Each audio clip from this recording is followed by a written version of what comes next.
الله من الشيطان الرجيم. بسم الله الرحمن الرحيم. وأمر أهلك بالصلاة واصطبر عليها لا نسألك رزقا نحن نرزقك والعاقبة للتقوى. وقال أيضا يا أيها الذين آمنوا قوا أنفسكم وأهليكم نارا وقودها الناس والحجارة إلى آخر آية. Sadaqallahul azim wa sadaqa rasulul karim wa nahnu ala dzalika minasyahidin wa syakirin. Puji syukur kita panjatkan hanya kepada Allah. Salawat dan salam mudah-mudahan tercurah kepada Nabi Muhammad sallallahu alaihi wasallam. Alhamdulillah, pagi ini kita akan membahas bab 38.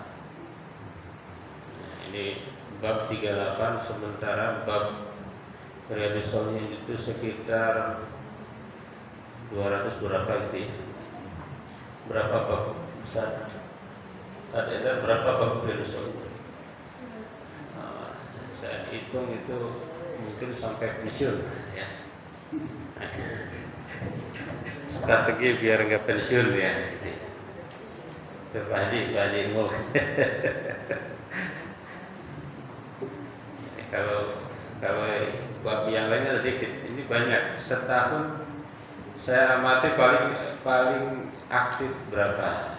8 paling 8 kali 9. Artinya butuh waktu untuk menyelesaikan sekitar 30 tahun 40 tahun. Gitu ya. Jadi ini strategi yang pintar ya, untuk tidak ada pensiun. Kalau pensiunnya Bapak Ibu di kantor berapa? 58 ya. Kalau guru 60. Guru itu 60. Kalau dosen 65. Kalau profesor 70. Bahkan bisa 75. Ya mudah-mudahan sampai 200. Jadi umur sampai 200 tadi ya. Amin. Baik Bapak Ibu jamaah yang dirahmati Allah, ini bab yang sangat menarik. Tapi kadang-kadang kalau baca terjemah memang agak sedikit membingungkan. Misalnya kata-kata anak-anak yang sudah pintar. Ini kan agak repot penerjemahnya. Gitu ya, kewajiban memerintahkan keluarganya, anak-anaknya yang sudah pintar, ya kan? Betul. Nah, pada redaksi aslinya kan al-mumayyizin, anak-anak yang mumayyiz. Mumayyiz itu anak-anak yang sudah bisa membedakan baik buruk, bersih tidak bersih, kira-kira begitu. Bukan pintar, nanti anak saya juara 30 gimana? Enggak pintar dong. Jadi ya. Wasairi man fi ra'iyatihi, dan orang-orang yang ada dalam tanggung jawabnya. Saya di sini bisa saya kiaskan, kalau DKM ya berarti seluruh warga DKM. Kalau paguyuban seluruh warga paguyuban, kira-kira begitu ya. Wasairi man fi ra'iyatihi bi ta'atillah, untuk taat kepada Allah, wa nahyihim 'anil mukhalafah, dan melarang mereka dari penyelewengan, wa ta'dibihim, dan mendidik mereka. Mendidik itu artinya mengajarkan adab, bukan azab ya. Kalau azab itu siksa, adab. Wa ta'dibihim, dan memberikan adab, mengajarkan adab kepada mereka. Wa man'ihim min irtikabi manhiin anhu, dan melarang mereka, mencegah mereka dari melakukan hal-hal yang dilarang. Ini bab gampang nyebutin tapi sulit kita lakukan ya. Sulit kita lakukan, bahkan apalagi kepada anak-anak kita, apalagi kalau udah jadi kakek, kepada cucunya itu lebih sulit lagi. Gitu ya. Kadang-kadang orang tua ke anak itu bisa keras, tapi kalau ke cucu katanya sulit. Makanya kalau cucu diurus kakek, katanya biasanya kurang bagus. Belum tentu ya katanya. Tidak selalu, tapi mayoritas. Jika orang tuanya membentak anaknya, yang menolong kakeknya atau neneknya. Memang kakek nenek itu sayang. Kalau Ustadz Tile itu mencontohkan seperti Haji Tile terhadap mandra. Kalau mandra minta apa-apa nggak boleh. Tapi kalau sidul disekolahin dia. Mandra minta apa-apa aja nggak boleh. Si salon, si Atun dibikin salon katanya. Nah, gitu ya. Bapak Ibu yang dirahmati Allah, ini sebetulnya udah paham kita ya sebetulnya bab ini ya. Kesimpulan bab ini ada di status WA saya. Kalau nge-save nomor saya dan saya nge-save. Oke, jadi ayatnya ada dua. Ini ayatnya juga ayat-ayat terkenal dan sering dibacakan oleh ustadz-ustadz ya. Mungkin semua juga hafal. Yang pertama adalah wa'mur ahlaka bis-shalah wastabir 'alaiha. Perintahkanlah keluargamu untuk sholat dan sabarlah. Sabarlah katanya gitu ya. Sabarlah, harus sabar. Dalam ayat selanjutnya kan la nas'aluka rizqan, kami tidak meminta Anda rezeki, nahnu narzuquka, kami yang akan memberikan rezeki. Jadi kepada anak katanya, kata Allah itu sebetulnya jangan khawatir dengan rezeki. Tapi kita kadang-kadang lebih khawatir rezeki ya. Khawatir anak itu tidak diterima di universitas yang bagus. Khawatir anak kita itu juara terakhir ya. Kita itu banyak kekhawatiran yang sifatnya duniawi. Kadang-kadang nggak sholat mah lupa, nggak diingetin ya. Gitu ya. La nas'aluka rizqan nahnu narzuquka wal 'aqibatu lit-taqwa. Gitu. Kita itu ini di zaman modern ini kadang-kadang lupa nih kewajiban-kewajiban yang utama ya. Kita itu mungkin lebih senang kalau anaknya juara apa gitu ya, dibanding dengan anaknya yang lain. Rajin sholat kadang-kadang nggak dikasih hadiah. Di Indonesia juga begitu. Kalau juara badminton hadiahnya apa? Bisa rendah. Nah, badminton itu hadiahnya 1 M ya. Tapi juara tahfidz berapa tanya?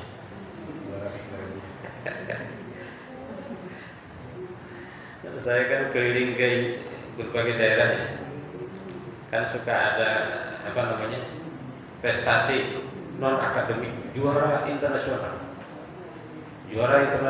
lomba pidato bahasa Arab. Yang saya tanyain hadiahnya berapa? Pas ditanya dia baru ketahuan. Berapa? Saya pengen tahu. Namanya internasional, ada yang berapa? Kayaknya kecil, malu lah nyebutnya. Jadi kita itu sekarang masalah urus ya. Mungkin satu waktu kalau pemimpinnya dari golongan ulama, bukan baru mungkin lain. Nanti yang juara badminton hadiahnya kecil, nanti juara tahfidz itu hadiahnya besar. Kemarin saya lihat ada juara tahfidz 30 juz, tapi grup TNI, grup ini apa militer. Hadiahnya berapa Pak Ji? Kemarin ada yang nge-share di WA, dia nyebutin hadiahnya. Tapi dalam bentuk real dia hadiahnya. Saya cek lagi ya WA-nya ya. Ini bukan saya nih. Dia nge-share, hadiahnya ada di situ. Saya hitung nih. Saya hitung hadiahnya 700 juta. 100 kalau saya 1.500 real. Itu lumayan agak gede. Jadi kita ini kadang-kadang suka lupa ya. Kalau anaknya sholat kita jarang kasih hadiah, kalau anaknya juara kasih hadiah. Saya dulu waktu kecil kalau juara digorengin telur. Biasanya telur 1 dibagi 4, kalau juara itu 1 sendiri. Makanya saya sekarang agak balas dendam, sehari bisa 3 telur. Karena dulu juara aja dapat 1. Gitu ya. Jadi perintahkan anak sholat. Cara memerintah gimana? Cara memerintah itu Bapak Ibu tidak harus nyuruh sebetulnya. Tidak harus nyuruh dalam arti langsung, tetapi bisa dengan berbagai cara ya. Dengan berbagai cara. Misalnya apa?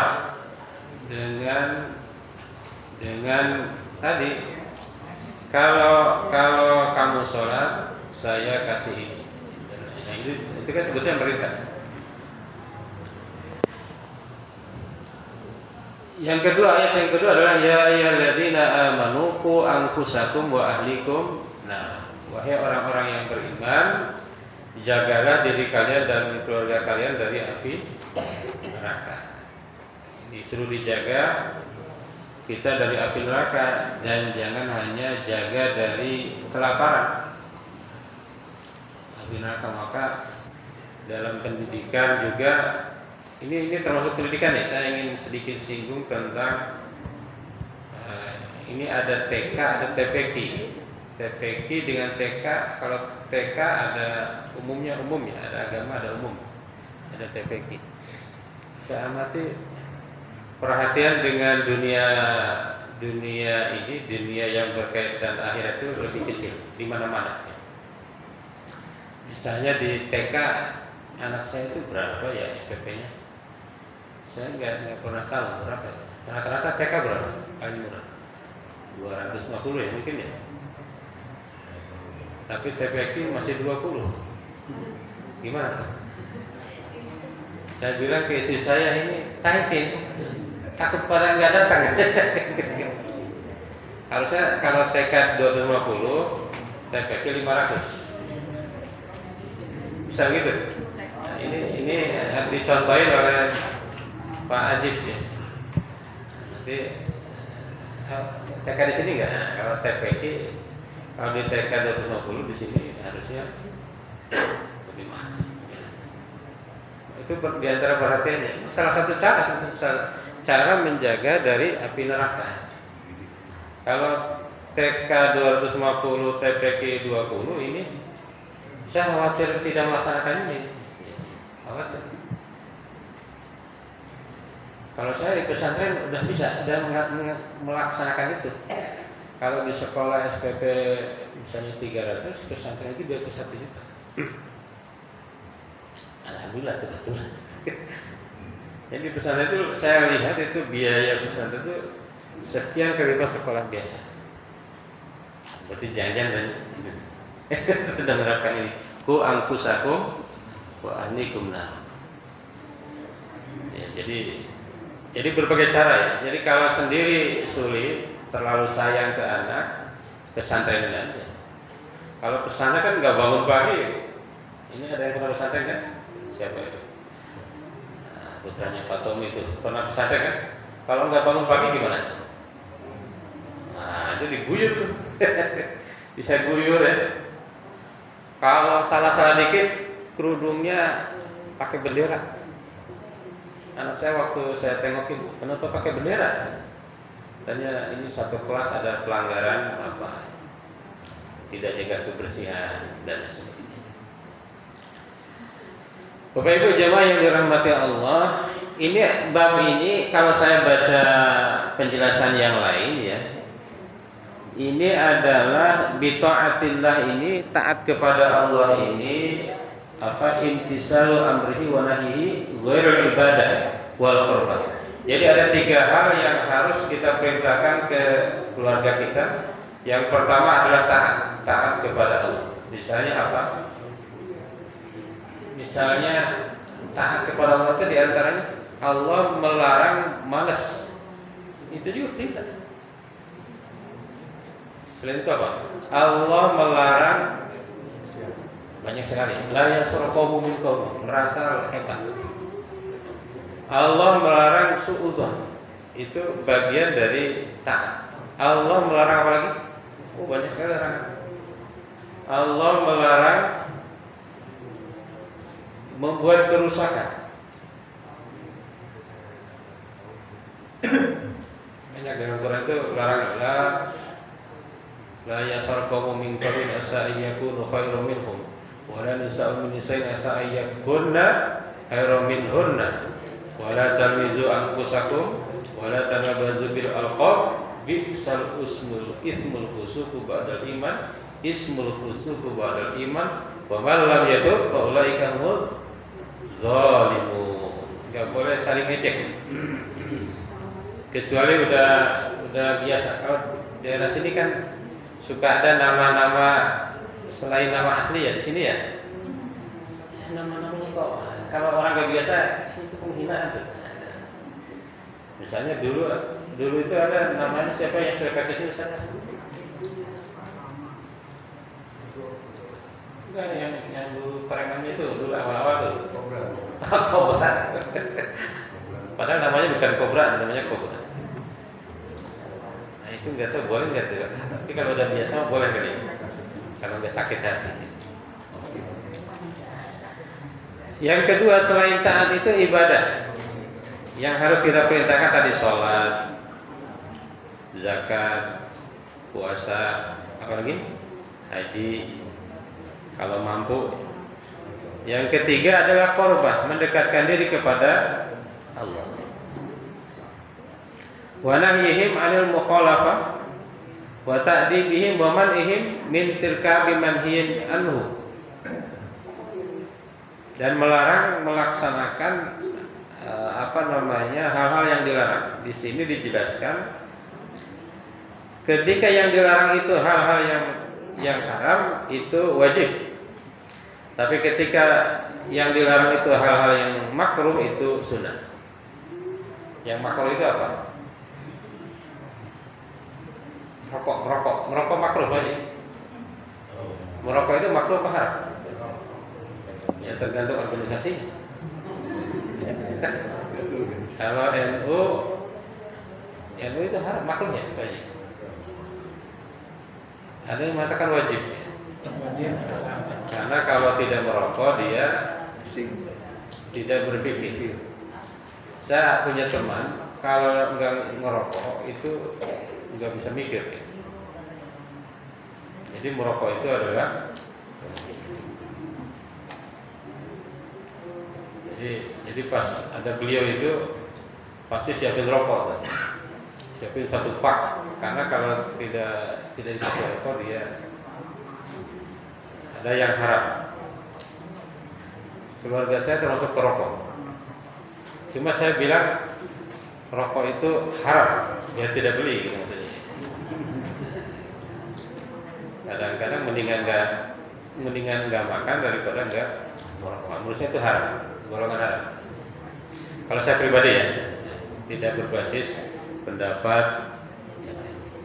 Baik, ada beberapa hadis yang ada di sini. Yang pertama adalah An Abi Hurairah radhiyallahu anhu qala Rasulullah sallallahu alaihi wasallam. Apa katanya? akhadha Al-Hasan bin Ali radhiyallahu akhadha mengambil Al-Hasan bin Ali radhiyallahu anhuma tamra. Ali mengambil satu kurma min tamar sedekah dari tamar dari kurma sedekah. Faja'alaha fi fihi, kemudian ia masukkan ke mulutnya. Faqala Rasulullah, kemudian Rasulullah SAW bersabda, kah. Kata Rasulullah, jijik. Kata Rasulullah apa tadi? Jijik, jangan. Kalau kita mungkin jangan makan kurma itu. Lalu apa kata Rasulullah? Kalau Rasulullah SAW kata, irmi biha, buang itu kurma, buang. Ama amil ta'ana, tidakkah kamu mengetahui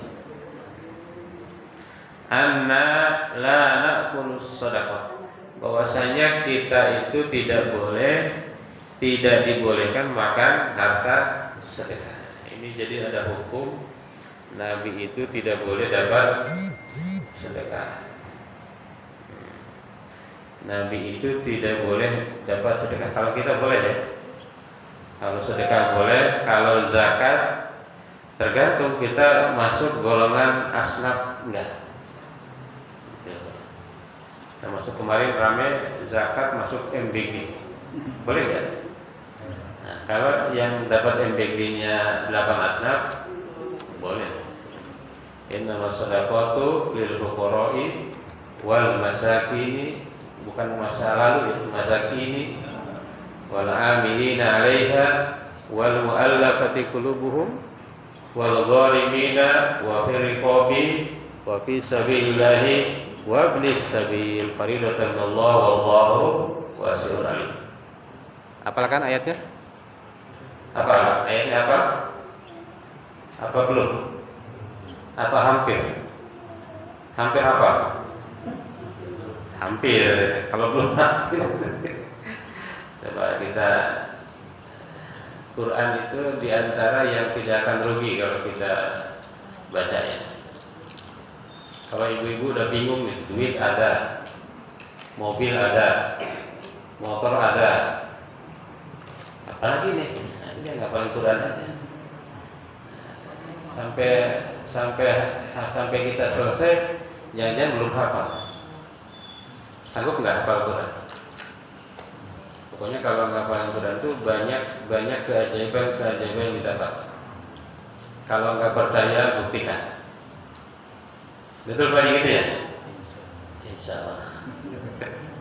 Ini Pak Haji termasuk keajaiban karena terakhir beliau itu tidak bisa jalan Pak Haji ya terakhir ya. Nah, sampai tidak bisa jalan. Saya waktu itu khutbah di komplek beliau. Sekarang normal hampir 1.000 Pak Haji. Nah, 1 dari 1.000 orang. Mungkin karena beliau diantaranya dekat dengan Al-Quran. Apa maksud dari hadis ini? Yang pertama adalah bahwa wujub ri'ayatil insan li ahlihi wa banihi wa man hum tahta tawjihihi wa man ihim minal muharramat ma'a bayani dalilin dzalik. Bahwa kita itu wajib menjaga keluarga, anak dan orang-orang yang ada dalam tanggung jawabnya, termasuk kalau di rumah ada pembantu, ya pembantu. Gitu ya. Waman ihim minal hormat, dan mencegah mereka dari hal-hal yang diharamkan dengan menyampaikan dalil. Jadi jangan dibuat apa itu doktrin gitu ya. Ini dalilnya ini. Kenapa nggak boleh ini? Kamu jangan ngomongin orang. Apa dalilnya? Dalilnya nih. Wala talmizu anfusakum wala tanabazu bil alqab. Dan seterusnya. Yang kedua, tahrim shadaqah wa zakah 'ala nabi wa alihi sallallahu alaihi wasallam, muqabil dzalika faqad ahalla lahum khams min al-ghanam. Nabi dan keluarganya dilarang mendapatkan sedekah, dilarang mendapatkan zakat tapi halal bagi Nabi dan keluarganya 1/5 dari ghanimah. 1/5 dari ghanimah. Ya. As-sadaqah jawazu idkhal as-sibyan al-masajid wa ta'dibihim bima yanfa'uhum wa man'ihim mimma yadurruhum wa man tanal muharramat wa in kanu ghayra mukallafin liyatadabbaru ala dzalika. Ini katanya boleh masuk ke masjid anak-anak itu dan boleh diingatkan. Ini di dalil pengurus BKM boleh marahin anak-anak yang berisik gitu ya. Nanti takut dilaporin orang tuanya. Nah, ini dalilnya ya. Ta'dibihim bima yanfa'uhum. Walaupun katanya anak itu belum gede pun boleh dikasih tahu. Ya, ghairu mukallafin. Kenapa? Liyatadabbaru ala dzalika, agar mereka nanti terbiasa. Karena kalau nggak dibiasakan, udah tua pun masih begitu. Saya pernah lihat di TikTok. Udah tua, udah kakek-kakek lagi sholat mengamalkan temannya. Nah, jadi karena kebiasaan.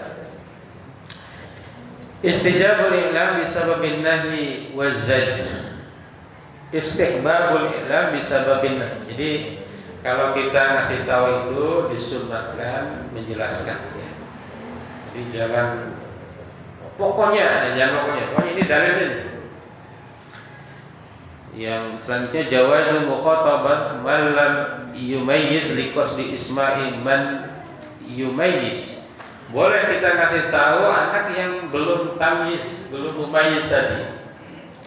Misalnya anak kecil kayak anak saya tuh 6 tahun kan belum mumayyiz. Boleh dikasih tahu.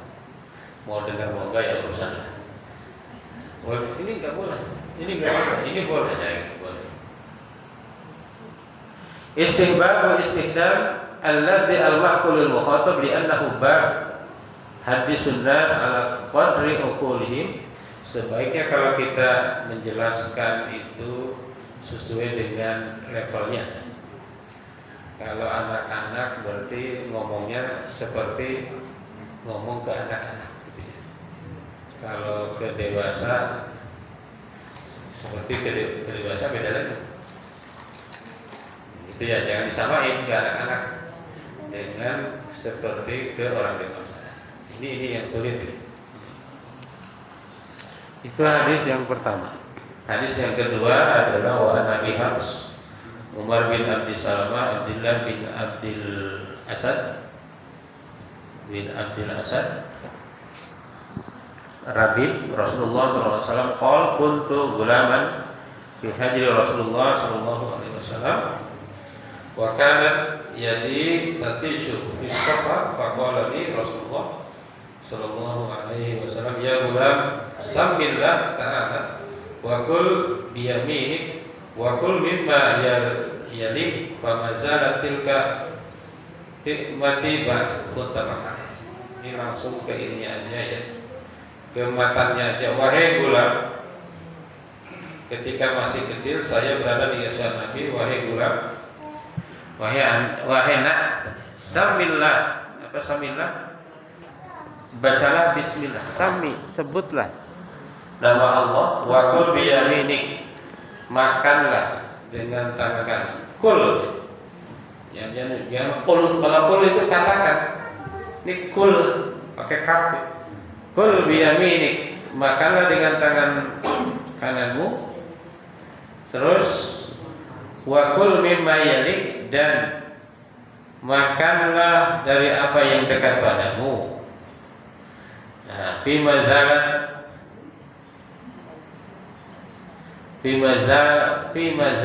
tilka nikmati ba'du. Itulah cara aku makan setelah itu. Ini termasuk perintah nih. Kalau makan suruh baca bismillah. Jadi keluarga kita jangan hanya disuruh sholat ya.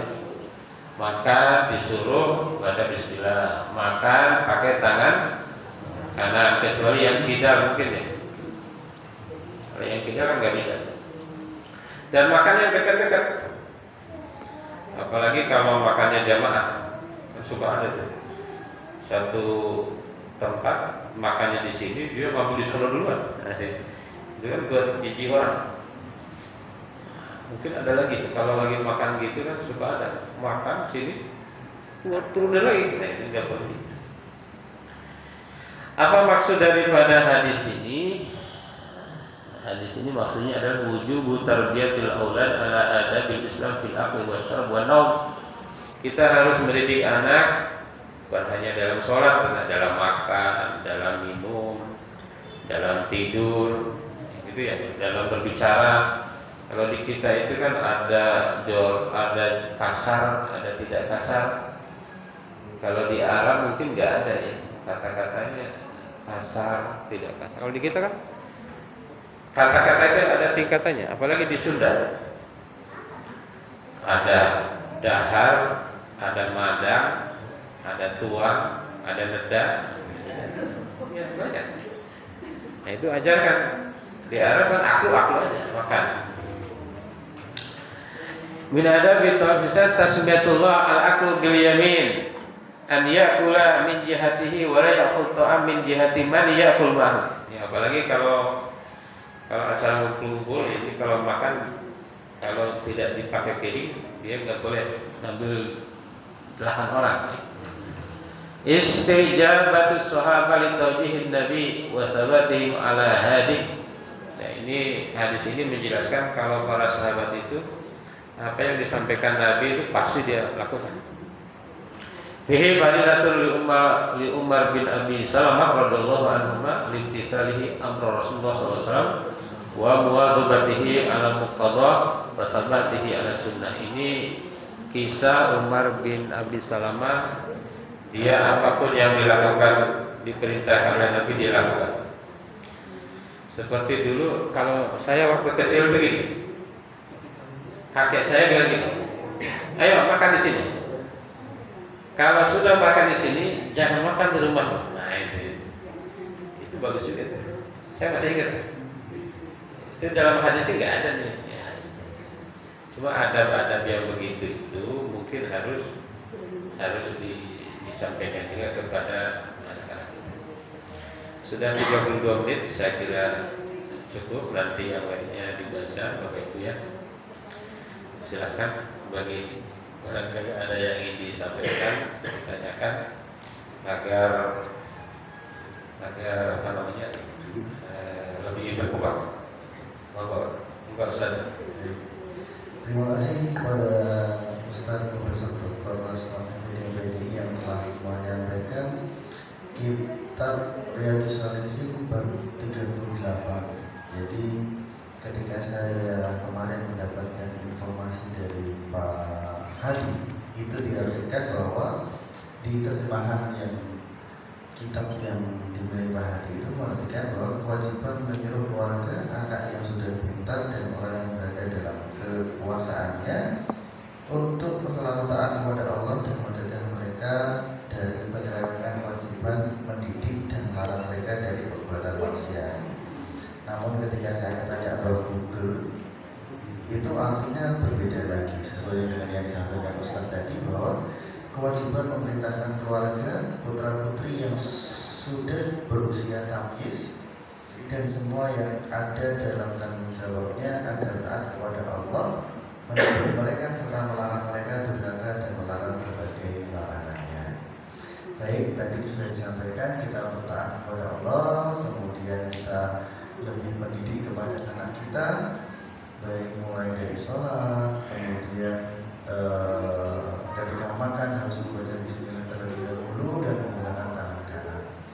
Baik, dari jamaah ketika ada yang mau ditanyakan, monggo. Ustaz.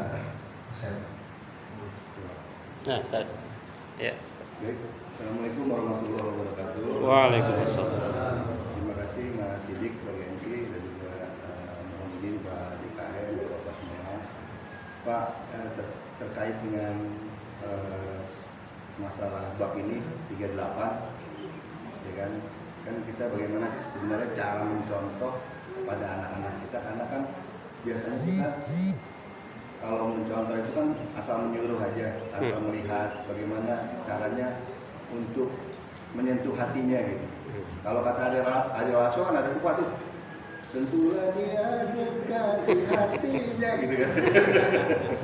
Iya, tepat di hatinya. Kalau aja dipilih selama ini. Nah, maksud saya Pak, ini kan ada dua tuh. Sebenarnya waktu kemarin diutarakan sama Pak Arhan ada dua, tiga Pak. Saya masih ingat sih, kolbun salim dan kolbun mayit. Jadi bagaimana sih sebenarnya cara kita mendapatkan, kalau kita mendapatkan kolbun salim itu hati yang mulia gitu, supaya terkait dengan bab ini bisa berjalan, karena sekarang ini kan pengaruh dari luar, terutama media sosial itu banyak Pak ya. Paling itu aja Pak Raswan. Wassalamualaikum warahmatullahi wabarakatuh. Ada lagi tambahan yang ingin bertanya? Pak Haji. Pak Haji. Ya. Datanya sudah selesai. Oh. Dari ibu ini yang ibu Minimal 3. Oh, minimal 3. Kalau 1 dianggap belum. Iya. Berarti kalau belum 3 nggak boleh pulang. Nggak boleh pulang. Jadi baru boleh pulang kalau 3. Iya. Kalau 3 baru boleh pulang. Iya. Kalau belum 3 Payung Pak. iya. Payung. Iya. Mas Ahmed lihat ya, Mas Ahmed ya. Kalau yang pertemuan sebelumnya nih yang nanya nih Pak Mamet ya, Pak Mamet nanya ya, Pak Mamet, Pak Haji, Pak Ustadz Endar, ada catatannya. Itu tanggal 17 bulan 1. Sendiri ada? Oh, belum ada. Dari ibu-ibu? Kalau nggak ada, MC wajib nanya. Oke, baik. Mungkin melanjutkan dari pertanyaan Pak Asep yang secara proses kita harus mendidik anak kita dengan mencontohkannya seperti itu. Nah, bagaimana cara kita mendidik anak atau keluarga kita, terutama itu di luar lingkungan rumah, Ustaz. Jadi ketika ada di lingkungan umum kan biasanya ada standar yang misalkan antara di rumah dan di lingkungan itu berbeda. Jadi ketika di rumah memang diajari mengenai kalau makan harus pakai tangan kanan dan sebagainya. Tapi ketika dia di luar lihatin temannya atau lihatin yang lain tidak seperti yang di rumah. Nah itu bagaimana kita sebagai orang tua menjelaskan kepada mereka bahwa ada perbedaan seperti itu, sehingga supaya mereka sendiri juga gak bingung loh, aku di rumah diajarin begini, tapi kalau di luar nggak begitu, seperti itu. Iya. Mungkin itu dulu pertanyaannya. Jadi nggak jadi 3 ya? 2 aja. 2 itu. Nanti habis itu suruh sampaikan. Tidak harus nanya, boleh nambahin juga. Pak Haji mau? Baik, ya ngaramein aja Bapak Ibu ya. Yang pertama adalah Pak Ustadz Asep ini cara menyentuh hati. Saya itu hampir hafal lagu-lagu itu. Jadi saya hafal lagu itu ya. Lagu Dewa, lagu Ari Lasso itu hampir hafal saya. Ya, kalau dites saya hafal. Tapi Ustadz lain hafalnya lagu Roma apa aja? Kalau kita dulu berangkat bareng tuh, itu nyetelnya Roma semua, lagu Roma. Di kampung saya kemarin ada penceramah, lagunya Roma semua. Saya pinter banget ceramah, pakai lagu semua. Jadi menjelaskan gibah, dia lagu gibah, jelasin apa. Kolbun salim, ada kolbun mayit, bagaimana caranya agar kolbun salim. Kolbunnya salim, salim itu apa? Sehat. Saya itu baca ini ya, tafsir kolbun salim itu apa? Yauma la yanfa'u malun wala banun illa man atallaha biqalbin salim. Kolbun salim itu maknanya bukan harfiah.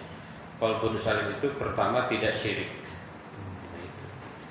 Jadi kalaupun dia psikolog, kalaupun dia psikiater, kalau tidak beriman itu non salim namanya, mayit gitu ya. Gitu. Ini Menurut kita ya, menurut orang Islam ya, menurut orang yang beriman begitu. Sehebat apapun orang kalau tidak beriman, ya mayit. Gitu. Walaupun mayit, oh dia kan uangnya banyak, ya, walaupun uangnya banyak. Kan di dalam Quran itu diancam orang yang tidak beriman itu, walaupun sedekahnya sebesar emas memenuhi bumi, tidak diterima. Nah, jadi qalbun salim itu yang pertama beriman dulu. Nah, qalbun salim itu yang kedua beribadah, beramal soleh, itu namanya qalbun salim. Jadi kalau qalbunnya tidak salim, dia tidak mau ibadah, nggak mau sholat. Kan sholat itu wa innaha lakabiratun illa 'alal khashi'in alladzina yadhunnuna annahum mulaqu rabbihim wa annahum ilaihi raji'un. Cara menyentuh hati berbagai cara.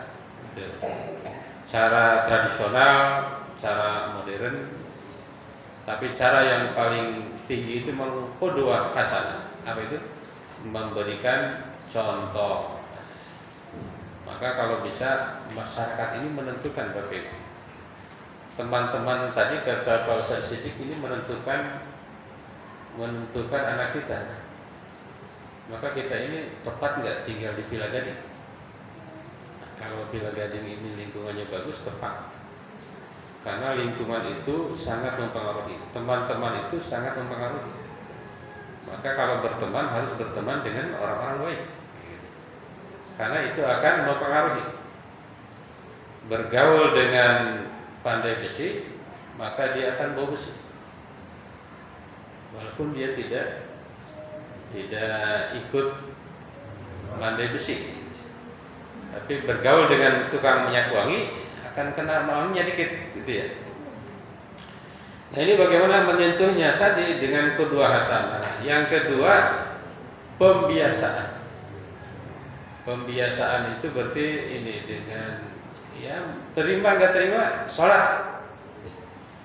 Kalau kata MHN Najim itu ada beberapa hal yang tidak boleh tidak. Titik, nggak ada koma. Sholat titik. Sholat titik, nggak ada tapi. Apalagi pulang ke rumah jam sekian titik. Nggak boleh berteman sama si ini titik, karena misalnya ketahuan ngomongnya nggak bagus. Jadi ada yang dipaksakan agar nanti kedepannya menjadi pembiasaan. Itu. Tapi itu semua teori ya. Teori, jadi itu butuh strategi atau teknik-teknik dan setiap orang bisa beda. Strategi A dipakai ke A, anak A bisa beda dengan anak B. Bisa beda. Ada anak yang gak usah disuruh udah sholat. Ada anak yang udah diguyur pun gak sholat gitu. Maka di sini di dalam hadis nanti ada hadis selanjutnya kan suruh pukul. Pukul itu boleh asal tidak melukai. Kenapa boleh memukul? Karena ada anak kalau dikasih tahu itu tidak mau, tapi kalau dipukul mau. Ada anak kalau dipukul malah dia mutung, kalau dikasih tahu malah bagus, macam-macam ya. Dan tentu harus banyak belajar ya. Kalau di parenting itu kan ada Aisyah Dahlan. Karena katanya laki-laki perempuan itu beda. Anak laki-laki dengan perempuan itu beda. Kalau laki-laki itu kalau nggak salah telinganya ya, kalau ngomong itu di telinga. Tapi kalau perempuan di tangan. Termasuk ke suami itu beda Bu. Ibu ngomong ke suami dengan suami ke istri itu beda. Kalau ke suami itu misalnya nggak boleh datang-datang diceramahi. Pas datang ke rumah siapkan kopi apa ya. Itu sering-seringlah buka itu Bu. Aisyah Dahlan itu bagus tuh. Saya banyak ilmu dari beliau. Aisyah Dahlan. Ustazah Aisyah Dahlan. Ustaz Siddiq mendidik anak dengan menjelaskan bagaimana mendidik di luar rumah. Ya ini harus dikonter terus di rumah Ustaz. Apalagi kalau anaknya itu dibebasin main di luar, itu memang harus lebih sering dicek. Ya. Gitu. Tapi itu memang ilmu parenting itu, saya simpulkan ya, ilmu parenting itu ilmu yang bisa jadi orang teorinya banyak, tetapi pelaksanaannya bisa kalah sama yang nggak punya teori. Walaupun itu bukan hanya faktor orang tua ya. Misalnya suka ada begini, oh ini kiai tapi anaknya kok bandel, oh ini preman anaknya nggak bandel. Itu banyak faktor juga. Ada faktornya nggak semacam kan. Kan Nabi juga ada anaknya yang bandel, misalnya Nabi Nuh, siapa yang bandel? Mas Kanaan ya, Mas Kanaan itu bandel tuh. Nabi Adam, siapa yang bandel anaknya? Qabil itu bandel. Iya, Nabi aja udah melaksanakan sekian cara dengan maksimal, tetapi tetap tidak bisa. Saya kira itu. Tapi memang kalau kita lihat di judul ini, kesimpulannya gitu. Yang diwajibkan itu pemerintah, usahanya wajib, ya, usaha dengan maksimal itu wajib. Tetapi hasilnya itu tentu kembali kepada berbagai faktor, termasuk faktor takdir. Ya, jadi tidak bisa juga gitu. Kadang-kadang udah maksimal, gitu ya, tidak berhasil atau belum berhasil, dan tetap dapat pahala. Pahalanya itu di merintahnya itu. Saya kira itu Bapak Ibu semua. Jadi walaupun 2 pertanyaan, saya kira boleh pulang. Terima kasih sudah mendengarkan curhat pagi ini. Ya. Baik, terima kasih pada Ustaz Profesor Dr. Baswan MPD BDI. Ketika berbicara mengenai anak, saya dulu ingat salah satu reels Ustaz. Jadi salah satu reels yang dilakukan itu kan si ibu ini harus konsultasi dengan psikolog. Kalau pendekatan ke anak itu harus lembut dan lain sebagainya, gitu kan. Nah, ternyata ketika lembut dan sebagainya, anaknya nggak berat, akhirnya muncullah jiwa kekuatannya, langsung diteriaki, wah, itu langsung tengok, langsung pergi melaksanakan apa yang dilakukan. Jadi banyak hal yang ternyata secara teorinya bagaimana pendekatan, tapi ketika diaplikasikan memang sangat sulit. Iya, jadi mungkin banyak ilmu pada pagi hari ini. Ada lagi tambahan atau menjelaskan? Cukup? Kalau sudah cukup, mari kita tutup kajian pada pagi hari ini.